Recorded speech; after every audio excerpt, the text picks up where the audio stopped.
dengan fadilah Fatihah, senantiasa Allah berikan kita kebaikan, kebarokahan, dan sebaik-baik penjagaan dari hal-hal yang tidak kita inginkan. Juga semoga dengan kebarokahan dari suratul Fatihah, Allah berikan kita kemudahan dalam mempelajari Al-Quran. Allah berikan kita kemudahan dalam mengamal. Ila hadratin Nabi Sallallahu Alaihi Wasallam bi barakatil Quran. Al-Fatihah. A'udzu billahi minasyaitonir rajim. Bismillahirrahmanirrahim. Alhamdulillahi rabbil alamin. Ar-Rahmanir-Rahim. Maliki yaumiddin. Iyyaka na'budu wa iyyaka nasta'in. Ihdinas siratal mustaqim. Siratal ladzina an'amta 'alaihim ghairil maghdubi 'alaihim waladdallin. Baik, kita teruskan pelajaran kita. Masih di bab doa pada subtema ya, sebab-sebab doa belum dikabulkan. Baik, dari materi-materi sebelumnya kita pahami bahwa siapapun kita, setinggi apapun pendidikan dan jabatan kita, sekuat apapun finansial kita, di hadapan Allah kita tetaplah manusia, makhluk yang miskin, yang membutuhkan sangat pertolongan dan kebaikan Allah. Yang tanpa pertolongan serta kebaikan Allah, tidak mungkin kita sampai di titik ini. Tanpa pertolongan dan kebaikan dari Allah, nggak mungkin kita bisa sampai seperti ini. Jadi kita bisa seperti ini, sampai di titik ini, semua itu adalah cuma pertolongan dan pemberian kebaikan dari Allah. Yang tanpa pertolongan Allah, tanpa kebaikan dari Allah Ta'ala, kita bukanlah siapa-siapa. Ya, jadi manusia tetaplah makhluk Allah yang miskin, dan Allah lah yang maha kaya. Ketergantungan kita pada kebaikan Allah tertuang dalam doa-doa kita kepada Allah. Berdoa, meminta kepada Allah, Allah perintahkan kemarin dalam surat 70 ayat 40, surat 7 ayat 55 dan 56. Sebagaimana juga dicontohkan oleh Rasulullah dari Aisyah radhiyallahu an, dikatakan suatu ketika Rasulullah terkena sihir orang Yahudi yang bernama Lubaid bin Aqsam. Rasulullah merasakan badannya panas luar biasa dan beliau terus berkata-kata sesuatu yang beliau tidak ucapkan. Sampai pada suatu malam Rasulullah berdoa, kemudian berdoa dan terus berdoa. Jadi berdoa yang isinya meminta, memohon kebaikan kepada Allah Ta'ala, Allah perintahkan dan Allah contohkan. Adab berdoa meminta kepada Allah sudah kita bahas kemarin.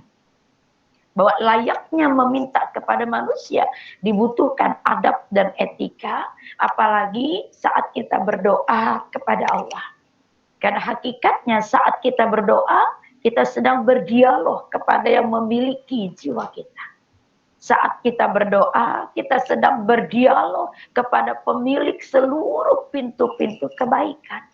Saat kita berdoa, kita sedang berdialog kepada zat yang kita membutuhkan kebaikan-kebaikannya. Maka adab dalam berdoa yang pertama kemarin. Kenapa perlu adab? Adab juga menentukan ya dikabulkan atau tidaknya doa-doa kita.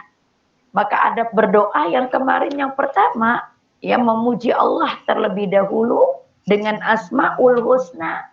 Kemudian bersolawat kepada Nabi baru meminta. Lalu yang kedua, doa itu diucapkan dengan rendah hati, tunduk menghamba kepada Allah.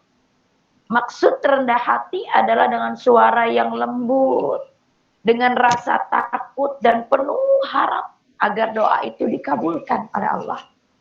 Tunduk menghamba kepada Allah itu maksudnya mengakui semua perbuatan-perbuatan dosa yang kita lakukan.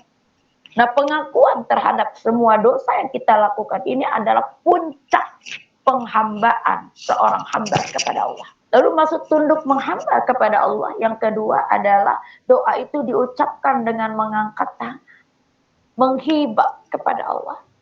Dan maksud tunduk menghamba kepada Allah yang ketiga adalah doa itu diucapkan dalam sujud kita. Karena kata Rasulullah, sujud adalah saat paling dekat antara hamba dengan Rabb-nya. Maka perbanyaklah doa-doa kalian dalam sujud-sujud kalian. Lalu ada berdoa yang ketiga adalah bersungguh-sungguh. Makna bersungguh-sungguh yang pertama adalah doa itu diucapkan dengan keyakinan. Yang dalam hadis Rasulullah bersabda, berdoalah kepada Allah dengan engkau yakin doamu dikabulkan oleh Allah Ta'ala. Untuk bisa yakin, maka doa itu diucapkan harus dengan pemahaman. Dari Mu'adz bin Jabal radhiyallahu anhu, Rasulullah bersabda, Allah tidak akan mengabulkan doa yang diucapkan tanpa dipahami. Karena kalau tidak paham, maka dia tidak akan pernah yakin isi doanya, apalagi keyakinan dikabulkan oleh Allah. Lalu makna bersungguh-sungguh yang kedua adalah diulang-ulang terus-menerus. Sampai ulama mengatakan boleh mengulang satu doa sampai 3 kali dalam sekali berdoa. Dan itu pun dicontohkan oleh Rasulullah ketika Rasulullah memohon kejelekan kepada Allah untuk kaum Quraisy. Rasulullah berkata, ya Allah, kuserahkan kaum Quraisy kepadamu. Ya Allah, atasmu kuserahkan kaum Quraisy. Ya Allah, atasmu kuserahkan kaum Quraisy. Di sini dari satu hadis ini ada 2 faidah yang kita bisa ambil. Bahwa apa? Dibolehkan kita meminta kejelekan kepada kepada Allah untuk satu kaum di saat hati kita terlalu sakit dan kita telah terzalimi. Lalu faidah yang kedua menampakkan keagungan akhlak Rasulullah. Beliau meminta kejelekan kepada Allah untuk kaum Quraisy tanpa mengucapkan kejelekan itu. Nah, di sini tetap dengan keagungan. Rasul memulangkan semua perilaku keburukan kaum Quraisy kepada Allah dan menyerahkan kepada Allah bagaimana baiknya menurut Allah. Karena beliau yakin Allah yang Maha Tahu kebaikan yang terbaik untuk hambanya. Faidah ketiga, kenapa Rasul tidak mengucapkan keburukan-keburukan itu? Karena kata Rasul dalam hadisnya, Allah tidak akan mengabulkan doa yang isinya meminta yang buruk-buruk. Lalu juga isinya memutus silaturahim. Dan doa itu diucapkan dengan tergesa-gesa. Jadi kata Rasul, Allah tidak akan mengabulkan sebuah doa yang isinya meminta yang buruk. Kenapa? Karena doa itu pun akan balik kepada si pengucap. Di sinilah bentuk ke-Ar-Rahman, Ar-Rahimnya Allah. Allah tidak mengabulkan doa yang buruk. Kenapa? Karena doa itu akan kembali kepada si pengucap. Nah, Masya Allah. Lalu ada berdoa yang terakhir kemarin. Doa itu diucapkan pada waktu-waktu yang mustajab. Waktu-waktu yang mustajab itu adalah selesai sholat tahajud, selesai azan sebelum iqamah, dalam sujud kita, lalu juga selesai sholat asar pada hari Jumat, kemudian adalah pada hari Arafah ketika turun hujan, dan di 10 hari terakhir bulan Ramadan. Nah, itulah waktu-waktu yang mustajab untuk berdoa. Kita sudah berdoa dengan penuh adab dan etika dan diucapkan pada waktu-waktu yang mustajab. Tapi kenapa doa kita belum dikabulkan oleh Allah? Bukan tidak dikabulkan, tapi belum dikabulkan. Allah pasti akan mengabulkan doa kita. Ya, dalam surat 40 ayat 60 Allah Ta'ala berjanji, berdoalah kepadaku, kata Allah. Niscaya aku akan memperkenankan untukmu. Dalam surat 40 ayat 60, Allah perintahkan kita untuk berdoa meminta kepada Allah. Dan Allah berjanji, aku akan perkenankan untukmu. Berarti apa? Dalam surat 40 ayat 60, ketika seorang hamba berdoa, memohon, meminta kepada Allah, pasti Allah akan kabulkan. Berarti apa? Setiap doa itu pasti akan dikabulkan oleh Allah. Selagi doa kita tidak yang buruk, selagi doa kita tidak memutus silaturahmi, selagi doa kita pengucapannya tidak tergesa-gesa. Di sini Allah pasti akan mengabulkan. Cuma apabila sampai saat ini belum dikabulkan. Nah, ini artinya apa? Allah bukan tidak mengabulkan, tapi menunda pengabulan doa kita. Ketika Allah menunda pengabulan doa kita, bukan tanpa sebab. Di situ pun wujud kasih sayang Allah. Berarti apa? Ada sesuatu di diri kita yang harus dibenahi terlebih dahulu. Maka sebab-sebab doa belum dikabulkan oleh Allah, yang pertama adalah masih ada banyak dosa yang belum ditaubati. Berarti apa? Ketika Allah belum mengabulkan doa kita, berarti Allah sedang menegur diri kita. Kenapa? Untuk introspeksi diri. Ada apa di diri kita? Masih banyak dosa yang belum ditobati. Sadari oleh kita, manusia adalah tempatnya salah. Manusia adalah tempatnya khilaf. Manusia adalah tempatnya dosa. Dosa adalah impact dari kesalahan yang kita lakukan. Yang kesalahan ini terkadang kita lakukan tanpa kita sengaja, terkadang tanpa kita sadari. Tetapi kesalahan ini, ya, disadari ataupun tidak, disengaja ataupun tidak, dia menjadi, apabila belum ditaubati, dia akan menjadi penghalang untuk kita mendapatkan kebaikan dari Allah Ta'ala. Salah satu bentuk kebaikan itu adalah dikabulkannya doa-doa kita. Berarti apabila doa kita sampai saat ini belum dikabulkan oleh Allah, maka introspeksi diri. Berarti apa? Masih banyak, masih ada, bahkan banyak kesalahan-kesalahan, dosa-dosa yang belum kita taubat. Kita ingat bagaimana sirahnya Umar bin Khattab, seorang yang sangat tegas, seorang yang sangat disiplin. Ya, Umar bin Khattab, ya, setiap kali mau tidur, rebah badan di tempat tidur, dia selalu flashback dalam seharian.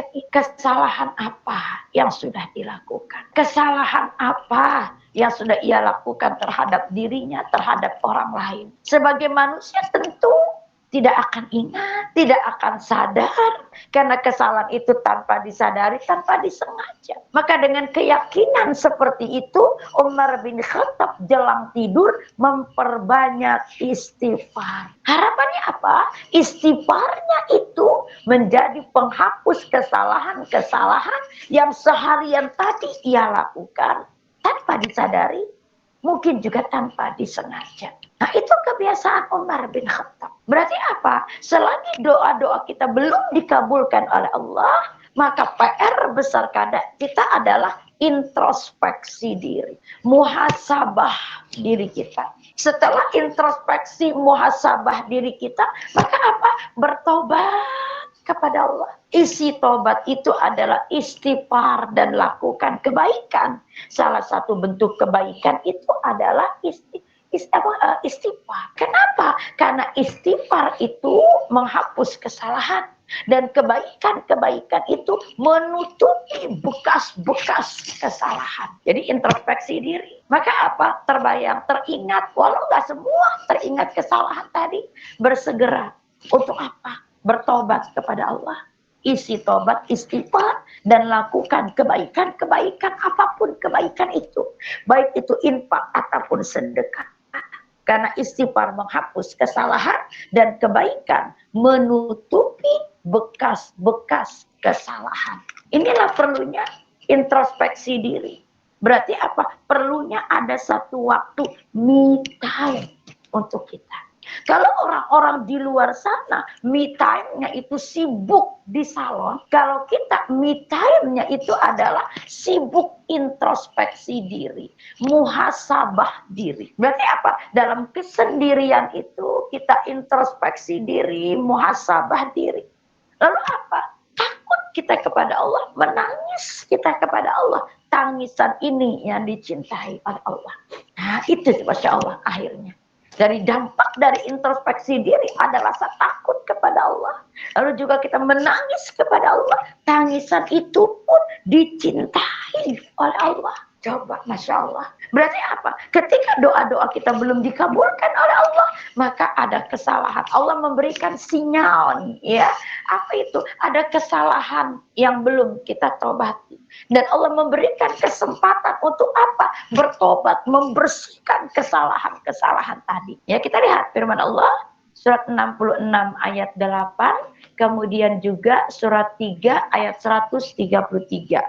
Wahai orang-orang yang beriman, bertobatlah kepada Allah dengan tobat yang semurni-murninya. Mudah-mudahan Tuhan kamu akan menghapus kesalahan-kesalahanmu dan memasukkan kamu ke dalam surga-surga yang mengalir di bawahnya sungai-sungai. Pada hari ketika Allah tidak mengecewakan Nabi dan orang-orang yang beriman bersama dengannya. Sedang cahaya mereka memancar di hadapan dan di sebelah kanan mereka. Sambil mereka berkata, "Ya Tuhan kami, sempurnakanlah untuk kami cahaya kami, dan ampunilah kami. Sungguh Engkau Maha Kuasa, Maha segala sesuatu." Nah, surat 66, surat At-Tahrim, ayat 8. Allah memanggil dengan ya ayyuhalladzina amanu, wahai orang-orang beriman. Ibu perhatikan, ketika Allah mengawali dengan ya ayyuhalladzina amanu, ini merupakan panggilan kemuliaan buat manusia. Beda dengan ya ayyuhannas, wahai manusia. Berarti apa? Dengan segala latar belakangnya secara umum, secara global. Tapi ketika satu firman Allah, Allah awali dengan ya ayyuhalladzina amanu. Berarti ini apa? Panggilan kemuliaan untuk manusia yang mengaku dirinya beriman. Panggilan kemuliaan itu. Untuk menjaga kemuliaan dirinya, Allah akan apa? Bersihkan dosa-dosanya. Maka Allah gandeng dengan apa? Bertobatlah kepada Allah. Tubu ilallah, kata Allah. Jadi ya ayyuhalladzina amanu, panggilan. Ya, panggilan kemuliaan untuk manusia yang mengaku diri beriman. Walaupun dia beriman, namanya manusia pasti ada kesalahan yang ia lakukan. Allah ingin jaga kemuliaannya itu dari cacat-cacat kesalahan yang dia lakukan dengan memberikan solusi, kata Allah, tubu ilallah. Bertobatlah kepada Allah. Tobat yang diinginkan oleh Allah pun taubatan nasuha. Tobat yang sungguh-sungguh, yang semurni-murninya. Bagaimana tobat yang sungguh-sungguh itu, yang semurni-murninya itu? Tobat yang berangkat dari pengetahuan, tahu dia melakukan kesalahan. Tobat yang berangkat dari penyesalan, berarti tahu itu salah dan dia menyesal. Tobat yang berangkat dari rasa takut kepada Allah, dari penyesalan itu muncul rasa takut kepada Allah. Lalu tobat yang berangkat dari apa? Niatan untuk merubah diri dia menjadi lebih baik. Ini taubatan nasuha. Tobat yang sungguh-sungguh. Jadi ya ayyuhalladzina amanu, wahai orang-orang beriman, itu panggilan kemuliaan dari Allah untuk manusia yang mengaku dirinya beriman. Walaupun beriman, manusia tetap punya salah. Tetapi Allah ingin menjaga kemuliaannya atas segala kesalahan-kesalahan yang dia lakukan sebagai manusia dengan memberikan solusi, kata Allah, tubu ilallah, bertobatlah kepada Allah. Kata Allah, mudah-mudahan dengan tobat itu Tuhan kamu akan menghapus kesalahan-kesalahan dan memasukkan kamu ke dalam surga-surga yang mengalir di bawahnya sungai-sungai, surga-surga. Berarti apa? Surga itu menandakan apa? Kenikmatan akhirat. Sudah menjadi rumus kalau Allah memberikan kenikmatan akhirat, pasti Allah akan ikuti dengan kenikmatan-kenikmatan, kebaikan-kebaikan di dunia.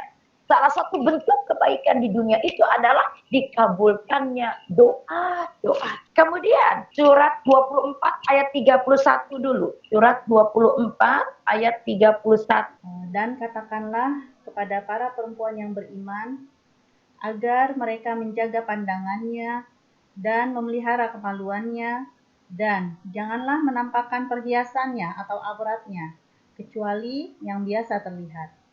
Dan hendaklah mereka menutupkan kain kerudungnya ke dadanya.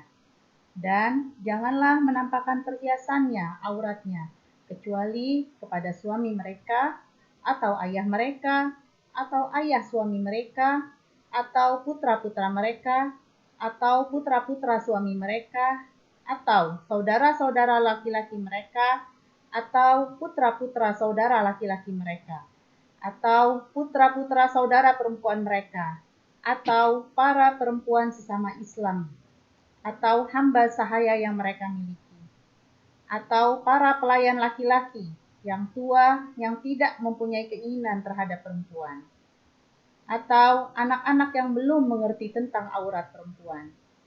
Dan janganlah mereka menyentakkan kakinya agar diketahui perhiasan yang mereka sembunyikan. Dan bertobatlah kamu semua kepada Allah, wahai orang-orang yang beriman, agar kamu beruntung. Nah, dalam surat 24 ayat 31, stressingnya akhir ayat. Apa kata Allah? Dan bertobatlah kamu, ya, semua kepada Allah. Berarti apa? Berarti apa? Semua manusia itu pasti melakukan kesalahan. Konteksnya di ayat ini adalah perempuan. Kenapa perempuan? Yang suka menampakkan auratnya kepada yang bukan mahramnya, yang belum menutup auratnya. Cuma stressingnya secara global kata Allah, bertobatlah kamu semua. Tuh. Ya, kepada Allah, wahai orang-orang yang beriman, agar kamu beruntung, kata Allah. Maksud beruntung ini apa? Mendapat ampunan Allah, mendapat keredaan Allah. Karena Allah, bila Allah sudah mencintai kita, bila Allah sudah meridhoi kita, Allah akan berikan dunia dan akhirat. Ya, dunia itu salah satunya dikabulkan doa-doa kita. Isi daripada tobat itu apa? Istighfar dan kebaikan. Ya, surat 3 ayat 133. Dan bersegeralah kamu mencari ampunan dari Tuhanmu, dan mendapatkan surga yang luasnya seluas langit dan bumi, yang disediakan bagi orang-orang yang bertakwa. Nah, surat 3 Ali Imran, ayat 133. Allah Ta'ala berfirman, dan bersegeralah kamu. Berarti apa? Jangan ditunda-tunda. Apa itu? Mencari ampunan dari Tuhanmu, taubat dan istighfar. Kenapa taubat istighfar harus disegerakan? Dalam hadis kata Rasulullah, Allah tidak akan mengabulkan menerima taubat seseorang hamba saat ruhnya sudah di kerongkongan. Makanya apa? Sebagai manusia sadari kita adalah tempatnya salah, kita tempatnya khilaf, kita tempatnya dosa. Maka apa? Bersegera apa? Kembali kepada Allah dengan taubat dan istighfar. Ya, introspeksi diri. Nah, untuk bisa introspeksi diri itulah kita butuh waktu untuk sendiri. Waktu untuk menyendiri. Tuh. Isinya mengevaluasi diri. Dan itu juga yang dilakukan Rasulullah. Pada usia 40 tahun, beliau lebih banyak uzlah menyendiri di Gua Hira. Itu juga yang dilakukan oleh Nabiullah Musa alaihissalam. Di usia 40 tahun, beliau pun banyak menyendiri di Bukit Tur. Berarti apa? Butuh waktu ya untuk sendiri. Isinya introspeksi diri dengan keyakinan kita manusia adalah tempatnya salah, tempatnya dosa. Kesalahan ini belum kita taubati, maka kita tidak akan mendapatkan kebaikan dari Allah. Salah satunya dikabulkan doa-doa kita. Maka kita butuh introspeksi diri. Kemudian kembali kepada Allah dengan taubat dan istighfar. Maka insya Allah Allah akan memberikan kebaikan surga, artinya akhirat, ya, yang diikuti dengan kebaikan dunia. Ya, salah satunya adalah dikabulkan doa-doa kita. Makanya Allah bilang, ya bersegeralah kepada Allah. Ya, bertobatlah kepada Allah agar kamu beruntung dunia dan akhirat. keberuntungan dunia, kita akan diberikan kebaikan-kebaikan. Hidup kita akan dipenuhi kebaikan-kebaikan. Keuntungan akhirat, kita diridhoi oleh Allah dengan bentuk jannatun na'imnya Allah Ta'ala. Surga yang penuh dengan kenikmatan. Jadi sebab pertama, kenapa doa kita belum dikabulkan oleh Allah? Berarti apa? Masih banyak dosa-dosa kita yang belum kita tobati. Penundaan dikabulkannya doa itu, Allah memberikan teguran. Masih ada kesalahan. Allah berikan kesempatan untuk kita berbenah diri dengan kembali kepada Allah, dengan tobat, dengan istighfar, lalu hijrah memperbaiki diri kita. Maka insya Allah kita akan beruntung dunia dan akhirat. Yang kedua, sebab doa kita belum dikabulkan oleh Allah Ta'ala. Yang kedua, masih menggunakan barang dan memakan makanan yang haram. Kalau dikatakan masih, berarti apa? Saat dia berdoa, dia masih menggunakan barang yang haram.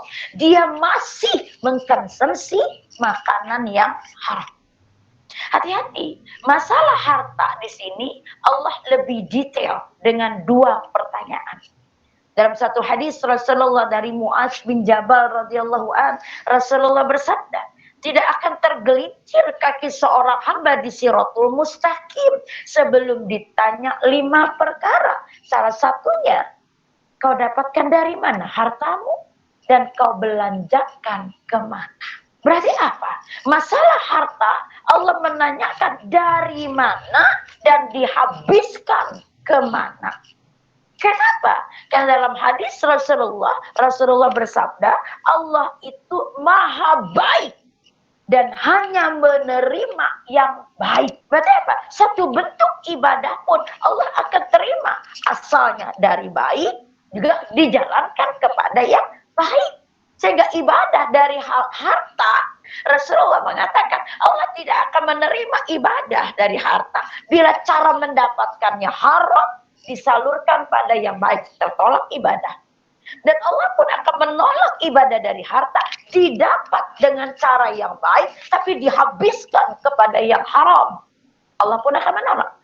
Tetapi Allah akan menerima ibadah dalam harta didapat dengan cara baik, dihabiskan kepada yang baik.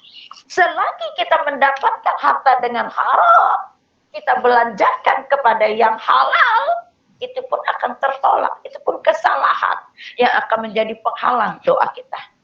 Atau kita mendapatkan harta dengan cara yang halal, tapi kita habiskan kepada barang dan makanan yang haram, ini pun kesalahan yang membuat belum dikabulkannya doa-doa kita. Tadi karena Allah itu maha baik dan hanya menerima kecuali yang baik-baik. Satu misal, kita bekerja, menjual ilmu dan menjual tenaga kita. Halal. Mendapat apresiasi rezeki. Kita tidak pernah tahu sumber rezeki untuk memberikan pada kita.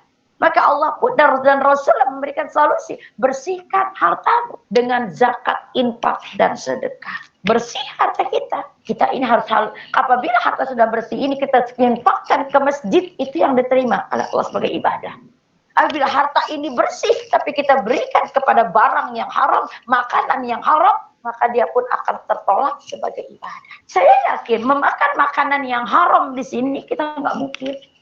Tetapi apa? Ya, kemungkinan besar kita berada pada subhat. Dikatakan pada yang subhat. Dalam hadis kata Rasulullah, yang halal itu jelas. Yang haram itu jelas. Antara halal dan haram ada subhat, ada keraguan-raguan. Maka tinggalkan subhat, keraguan-raguan itu, karena keraguan-raguan itu lebih dekat kepada yang haram. Kita membeli, gaji kita sudah kita bersihkan dengan zakat, infak, sedekah.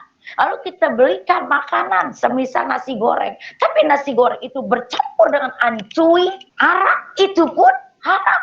Walaupun itu enak. Maka apa kata Rasulullah? Yang halal itu jelas, yang haram itu jelas. Antara halal haram itu ada subhat, keraguan-raguan. Maka tinggalkan keraguan-raguan karena dia lebih dekat kepada yang haram. Jadi walaupun itu enak, tapi kalau masih meragukan, tinggalkan. Masih banyak yang lain. Kenapa harus ditinggalkan? Karena apapun yang kita makan, yang sumbernya masih subhat, apalagi haram, itu akan menjadi darah daging yang membuat penghalang antara kita dengan Allah, yang dampaknya doa kita tidak akan dikabulkan oleh Allah. Surat 23 ayat 51, surat 2 ayat 172. Surat 23 ayat 51. Bismillahirrahmanirrahim. Allah berfirman, wahai Rasul, makanlah dari makanan yang baik-baik dan kerjakanlah kebajikan. Sungguh aku maha mengetahui apa yang kamu kerjakan. Ya, surat 23, surat Al-Mu'minun. Allah Ta'ala berfirman, wahai para Rasul, termasuk umatnya setiap Rasul, ayat ini. Ya, jadi itu kan untuk Rasul, bukan. Tidak hanya untuk Rasul, tapi juga untuk semua umatnya, para Rasul. Apa kata Allah? Makanlah, bebas bu, makan, apa aja makan. Bebas. Tetapi syaratnya kata Allah, dari, tuh sumbernya, dari makanan yang baik. Berarti apa? Sumbernya baik, prosesnya pun baik. Proses baik ini artinya apa? Tidak bercampur dengan yang haram, juga subhat. Makanlah makanan yang baik-baik, kata Allah. Yang baik-baik. Jadi dari, berarti sumbernya kita baik, proses pengolahannya pun baik, ya, tidak bercampur dengan subhat apalagi haram. Pengkonsumsiannya pun baik. Artinya apa? Tidak berlebihan. Karena kata Rasulullah, Allah tidak menyukai yang berlebih-lebihan. Berarti apa? Kita kerja, jual tenaga, dapat apresiasi rezeki. Kita nggak pernah tahu sumber uang untuk menggaji kita. Maka apa? Bersihkan. Ya, dengan zakat, infak, sedekah. Itu solusi yang Allah dan Rasulnya berikan. Kita beli makanan semisal nasi goreng. Nasi goreng ini dikatakan baik bila tidak bercampur dengan yang haram, juga subhat, semisal tadi ancuy. Konsumsinya pun dengan baik, artinya pun tidak berlebihan. Oh enggak, nasi goreng saya nggak pakai ancuy. Oke, sumber rezeki kita sudah kita bersihkan dengan zakat, infak, sedekah.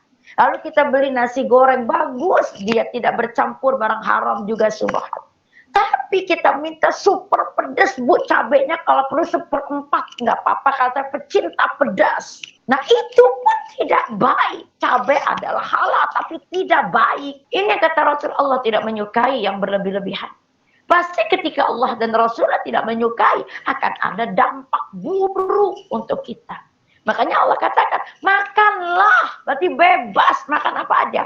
Cuma syarat Allah, dari makanan yang baik-baik. Dari, berarti sumbernya baik, pengolahannya pun baik. Baik di sini tidak bercampur dengan barang haram, juga subhat. Yang Masya Allah di sini mengagumkan, ketika Allah bebaskan kita makanlah, makan apa terserah. Catatannya syaratnya dari makanan yang baik-baik. Allah iringi, dan kerjakanlah kebajikan.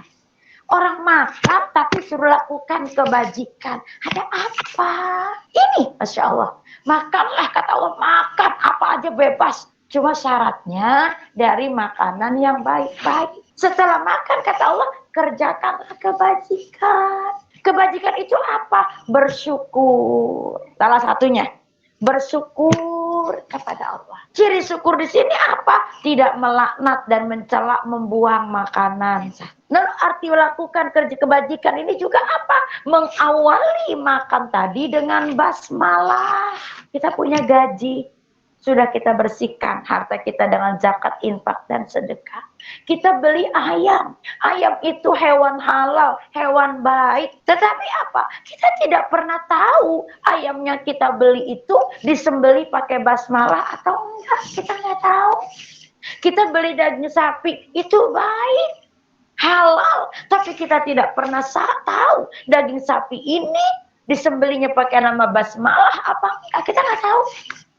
Maka apa kata Allah? Saat tadi Allah perintahkan makan, apa aja makan. Syaratnya dari yang baik-baik. Sudah baik, ayam, daging baik. Prosesnya baik. Kata Allah, kerjakan kebajikan. Apa? Memakannya Awali dengan basmalah. Basmalah inilah yang bisa apa? Menghilangkan keraguan-raguan tadi. Disinilah Allah itu maha baik dan hanya menerima ya yang baik-baik. Sampai untuk menghilangkan keraguan-raguan itu pun kata Allah, lakukan kebaikan, baca basmalah.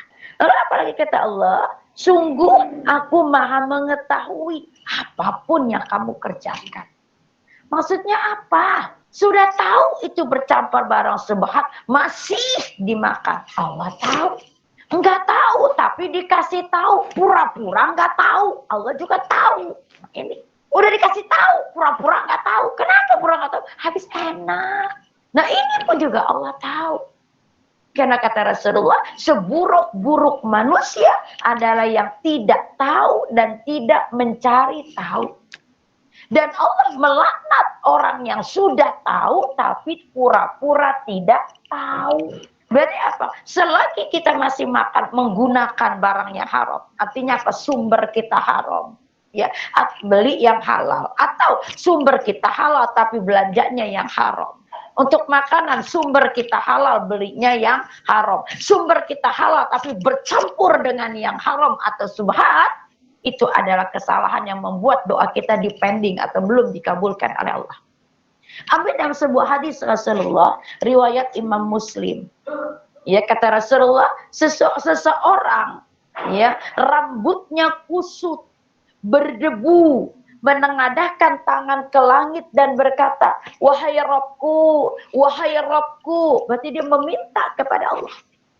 Lalu kata Rasulullah bersabda, bagaimana doanya akan dikabulkan oleh Allah sementara makanannya haram, minumannya haram, pakaiannya dari yang haram, dan dia diberi kecukupan dengan yang haram. Kalau orang yang baik nggak mungkin dengan rambut yang kusut. Kalau orang ya datang dari yang baik, makan dengan yang baik, etikanya baik, nggak mungkin tubuhnya berdebu. Berarti apa? Ketika seseorang rambutnya kusut, berdebu. Kalau orang banyak masalah, kusut rambut wajar, tapi tidak akan mungkin berdebu. Tapi kalau seorang udah kusut dan berdebu, berarti apa? Datang dari tempat yang tidak baik, habis mengkonsumsi makanan yang tidak baik, ataupun mengkonsumsi minuman yang tidak baik. Menengadah ke langit berdoa. Kata Rasulullah, bagaimana Allah akan mengabulkan doanya? Sementara ia makan makanan yang haram, dia minum minuman yang haram, dia berpakaian pakaian dari sumber yang haram, dan dirinya diberi kecukupan dengan yang haram. Ya, yang ketiga, sebab ketiga, doa kita belum dikabulkan oleh Allah Ta'ala, masih melakukan perbuatan maksiat. Berarti apa? Saat dia berdoa ini pun, dia masih melakukan perbuatan maksiat. Perbuatan maksiat itu adalah semua perbuatan, baik itu oleh ucapan ataupun perbuatan fisik yang bertentangan dengan syariat Allah. Apa misalnya? Ya, dia berdoa kepada Allah, tapi mulutnya masih ngegibah, mulutnya masih memfitnah, mulutnya masih jidal, berdebat-debatan dengan orang lain. Perbuatannya menyakiti orang lain, mengganggu ketenangan, keselamatan orang lain. Selagi itu masih kita lakukan, itu pun menjadi sebab doa kita belum dikabulkan oleh Allah. Dalam satu hadis Rasulullah, riwayat Imam Ahmad, kata Rasulullah, doa seseorang akan dikabulkan oleh Allah selagi dia tidak berbuat dosa. Coba, doa seseorang akan dikabulkan oleh Allah selama dia tidak berbuat dosa, artinya tidak bermaksiat, tidak melakukan hal-hal baik itu ucapan ataupun perbuatan yang bertentangan dengan syariat Allah. Sekarang sadari oleh kita, namanya manusia adalah tempatnya salah. Yang terkadang kesalahan itu kita lakukan tanpa kita sadari, tanpa kita sengaja. Dan itu masuk kategori maksiat karena bertentangan dengan syariat Allah. Maka solusinya tadi adalah, kata Rasulullah, perbanyak istighfar. Basahi lisanmu dengan istighfar dan lakukan kebaikan, dan iringilah keburukan itu dengan kebaikan. Lalu sebab berikutnya, kenapa doa kita belum dikabulkan adalah masih meninggalkan perintah perintah Allah. Ini masih ada hubungannya dengan poin 4 tadi. Poin 3. Ya, masih meninggalkan perintah-perintah Allah. Perintah Allah kan semua kebaikan. Selagi kita langgar, berarti apa? Kita sedang bermaksiat. Ya, kenapa? Meninggalkan perintah Allah. Dan meninggalkan perintah Allah di sini secara spesifik adalah terkait dengan tauhid, terkait dengan akidah penghambaan kita kepada Allah. Berarti apa semisalnya? Meninggalkan sholat. Lalu dia meninggalkan lagi syariat-syariat Allah yang lain. Zakat, berbakti pada orang tua, bersilaturahmi, ya, menjaga lisan. Nah, itu yang membuat Allah murka. Jadi kalau maksiat tadi itu adalah apa ya? Maksiat itu perbuatan-perbuatan yang bertentangan dengan syariat Allah. Semisal apa tadi ya? Perbuatan lisan dan perbuatan. Tapi kalau meninggalkan perintah Allah berarti yang terkait dengan tauhid. Tauhid itu berarti apa? Keyakinan, keimanan kepada Allah. Berarti meninggalkan perintah Allah yang terkait dengan tauhid. Meninggalkan sholat, meninggalkan puasa, meninggalkan zakat. Tidak berbakti kepada orang tua, itu kan tauhid, masalah tauhid. Dalam satu hadis Rasulullah, riwayat Imam At-Tirmidzi dan dari Huzaifah. Hadis Imam Tirmidzi dari Huzaifah, Rasulullah bersabda, demi zat yang jiwaku berada di tangannya, haruslah kalian memerintahkan yang ma'ruf dan mencegah yang munkar. Haruslah, ya kalian, berarti di antara kita. Ngapain? Amar ma'ruf, nahi munkar. Bila tidak, maka manusia akan semena-mena. Kata Rasulullah, atau hampir-hampir Allah mengirimkan kepada kalian azabnya. Hampir-hampir Allah mengirimkan kepada kalian azabnya. Berarti apa? Saat kita meninggalkan perintah Allah. Lalu kemudian kalian berdoa, tetapi doa kalian tidak dikabulkannya. Kata Rasulullah. Jadi meninggalkan perintah-perintah Allah di sini yang terkait dengan tauhid, keyakinan, keimanan kita kepada Allah. Semua tuh perintah Allah yang terkait dengan keimanan. Sholat, kita tinggalkan sholat, Allah akan murka. Hampir-hampir Allah mengirimkan azabnya kepada kalian. Kalian berdoa, kata Rasul, Allah tidak akan mengabulkan doa kalian. Allah haramkan yang namanya li'an, hubungan sejenis. Pada Nabi Lut alaihissalam itu terjadi. Lalu apa? Allah mengirimkan azabnya. Berdoa, Allah tidak akan mengabulkannya. Jadi apa? Tugas kita? Sami'na wa ata'na. Kenapa? Karena Allah menciptakan kita memang untuk beribadah. Mentaati perintah Allah. Surat 51 ayat 56. Bismillahirrahmanirrahim. Aku tidak menciptakan jin dan manusia, melainkan agar mereka beribadah kepadaku. Nah, surat 51 ayat 56. Allah Ta'ala berfirman, wa ma khalaqtul jinna wal insa illa liya'budun. Kata Allah. Aku tidak menciptakan jin dan manusia, melainkan agar tujuan beribadah kepadaku. Arti beribadah kepada itu kepada Allah adalah mentaati semua perintah-perintah Allah. Tanpa kecuali, tanpa pilih-pilih. Kenapa? Karena semua perintah Allah itu adalah kebaikan yang terbaik untuk hambanya. Jadi kebaikan itu adalah kebaikan yang terbaik dari Allah untuk hambanya. Kenapa? Karena Allah Maha tahu yang terbaik untuk hambanya. Sehingga semua perintah Allah, semua syariat Allah itu adalah kebaikan yang terbaik untuk hambanya. Maka tugas kita dengan keyakinan itu adalah sami'na wa ata'na. Saya dengar, saya taat. Walau dalam ketaatan itu berproses satu demi satu. Yang kata Rasulullah pun, Allah tidak lihat hasil, tapi Allah melihat usaha seseorang. Sehingga besarnya pahala seseorang tergantung dari besarnya pahala seseorang tergantung dari besarnya usaha seseorang. Atau di hadis Rasul yang lain kata Rasulullah, Allah tidak melihat rupa dan penampilan kalian, tetapi Allah melihat hati-hati kalian. Yang dilihat oleh Allah adalah hati.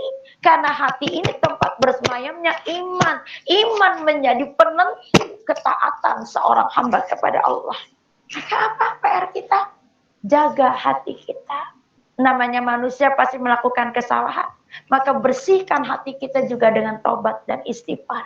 Yang kata Rasulullah, dalam tubuh manusia itu ada segumpal daging. Bila baik ia, maka baik seluruhnya. Bila buruk ia, maka buruk seluruhnya. Segumpal daging itu adalah hati. Dan ketahuilah, gerakan hati itu lebih cepat daripada angin yang berhembus. Lalu kata Rasulullah, bila anak Adam melakukan satu kesalahan, maka akan ada satu titik hitam di hatinya yang namanya ron. Apabila ia biarkan, maka ron itu akan memenuhi hatinya. Sehingga hati itu menjadi gelap, hitam, dan keras. Tetapi apabila dia mencabutnya, membersihkannya dengan taubat dan istighfar, maka hati itu akan kembali bersih, mengkilat. Ketika hati kita bersih, maka yang ada adalah iman yang baik. Dengan iman yang baik, kita bisa mentaati perintah Allah. Tetapi jika hati kita kotor, jauh dari Allah, yang diawali dengan kefuturan, maka yang ada adalah iman yang buruk, maka realisasinya kita lebih cenderung mengikuti syahwat jauh dari Allah. Nah, terus siapa yang membersihkannya? Kita sendiri. Makanya kata Allah apa? Allah tidak akan mengubah keadaan satu kaum sebelum mereka mengubah keadaannya sendiri. Berarti akankah kita memiliki hati yang bersih atau tidak? Tergantung kita sendiri. Maka selalu perbanyak istighfar, bersihkan hati. Untuk mampu membersihkan hati, berarti apa? Dengan hasil menyendiri. Dengan hasil sendiri, introspeksi, evaluasi, muhasabah diri, itulah kita mampu membawa diri kita kepada hijrah, kepada taubat dan istighfar kepada Allah. Lalu yang berikutnya, sebab-sebab doa kita belum dikabulkan oleh Allah adalah diucapkan dengan hati yang lemah. Jadi doa itu diucapkan dengan hati yang lemah. Lemah di sini artinya tidak yakin. Jadi apa? Doa kita tidak dikabulkan oleh Allah. Kenapa? Kita mengucapkan doa itu dengan hati yang lemah, dengan hati yang tidak yakin. Artinya apa? Enggak yakin kalau bakal dikabulin oleh Allah. Sementara dalam hadis Rasulullah dikatakan, berdoalah kalian kepada Allah dengan engkau yakin, dengan hati yakin doamu dikabulkan oleh Allah. Jadi kata Rasulullah, berdoalah kepada Allah, mintalah kepada Allah dengan hati engkau yakin dikabulkan oleh Allah. Kenapa harus yakin? Karena Allah bersama prasangka hamba. Ketika hati kita yakin, maka Allah pun akan sesuai dengan keyakinan kita. Ketika kita ragu-ragu, maka Allah pun akan sesuai dengan keraguan yang ada di hati kita. Kok nggak doa? Doa sih, tapi nggak yakin dikabulin apa enggak. Nah, berarti kan ragu, sombong, antara butuh nggak butuh. Maka Allah pun akan berdasarkan perasaan kita. Ya semoga sih ya. Semoga itu bukan dalam bahasa Islam. Masih ada keraguan. Ya semoga sih Allah kabulkan. Berarti apa? Ada keraguan. Belum ada keyakinan, kemantapan hati. Maka baiknya gimana? Insya Allah Allah kabulkan. Pulangkan kepada Allah. Karena Allah yang maha berkuasa atas pengabulan doa kita. Allah yang maha berkuasa kapan doa kita akan dikabulkan. Allah yang maha tahu waktu yang pas dikabulkan doa-doa kita. Berarti apa? Saat berdoa, agar doa kita dikabulkan, ucapkan dengan keyakinan. Tetapi sebaliknya, saat hati kita lemah, tidak yakin, kurang yakin, maka Allah pun menunda pengabulan doa-doa kita. Dan yang terakhir, sebab terakhir doa kita belum dikabulkan oleh Allah. Yang ketiga, yang terakhir adalah tergesa-gesa. Tergesa-gesa di sini ambigu. Maknanya bisa jadi pengucapannya yang tergesa-gesa. Yang kedua, memaksakan pengabulan doa itu kepada Allah. Dalam satu hadis Rasulullah, kita ingat hadis Rasulullah Imam Bukhari wa Muslim dari Fadalah bin U'bad. Fadalah bin U'bad berkata, suatu ketika selesai sholat Rasulullah dalam keadaan duduk-duduk. Jadi suatu ketika selesai sholat Rasulullah dalam keadaan duduk-duduk. Kemudian masuklah seorang lelaki melaksanakan sholat dan duduk berdoa kepada Allah. Dia mengangkat tangan seraya berkata, "Ya Allah, ampunilah dosaku. Ya Allah, berikanlah rahmat-Mu untukmu." Secara doa betul, pintanya kepada Allah pun betul. Mendengar doa itu, Rasulullah bersabda, "Wahai orang yang tengah berdoa, sungguh engkau telah tergesa-gesa. Apabila engkau telah menyelesaikan sholatmu dan engkau duduk berdoa, maka pujilah Allah terlebih dahulu. Bersolawatlah kepadaku dan berdoalah." Berarti apa? Dari hadis ini, ya, makna tergesa-gesa adalah pengucapannya yang tidak beretika. Jadi berdoa to the point, langsung pada isi doa, ya, itu dikomentari oleh Rasulullah.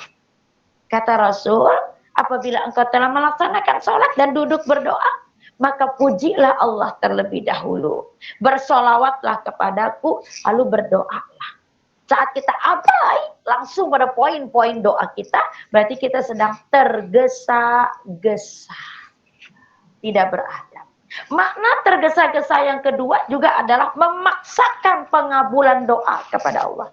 Ya Allah, aku mohon besok kabulkan doaku ini, ya Allah, ya Allah, besok kabulkanlah, ya Allah. Begitu besok nggak dikabulin, udahlah gue nggak usah doa, orang nggak dikabulin. Nah ini memaksakan. Ini adalah buah daripada kesombongan. Allah yang maha tahu tentang kita. Allah yang maha tahu yang layak untuk kita. Allah yang maha tahu kapan pasnya doa kita dikabulkan. Saat kita memaksakan kehendak kita kepada Allah, inilah kata tergesa-gesa. Siapa lu sebenarnya?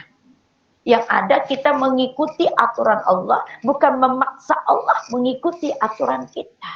Berarti apa tugas kita? Hanyalah minta doa kepada Allah. Mau dikabulin kapan, bentuknya apa, itu pasrahkan ilallah. Karena itu adalah kewenangan Allah. Karena Allah yang maha tahu tentang kita. Tergesa-gesa ini dilarang dalam etika berdoa. Menjadi sebab belum dikabulkannya doa. Baik tergesa-gesa dalam ucapan, gak beradab. Ataupun tergesa-gesa dalam hal memaksakan pengabulan doa kepada Allah. Ya, menjadi sebab belum dikabulkannya doa. Dalam hadis Rasulullah, riwayat Imam Muslim dari Abu Hurairah radhiyallahu an, Rasulullah bersabda, seorang hamba, doa seorang hamba akan selalu dikabulkan oleh Allah. Jadi kata Rasulullah, doa seorang hamba akan selalu dikabulkan oleh Allah. Selagi ia tidak berdoa dengan sesuatu yang buruk, memutus silaturahmi, atau tergesa-gesa. Jadi apa kata Rasulullah? Doa seorang hamba itu akan selalu dikabulkan oleh Allah. Selagi salah satunya ya tidak tergesa-gesa. Makna tergesa-gesa ini adalah ya ketika pengucapan doanya tidak tergesa-gesa. Karena adabnya puji Allah dulu, bersolawat dulu, baru meminta.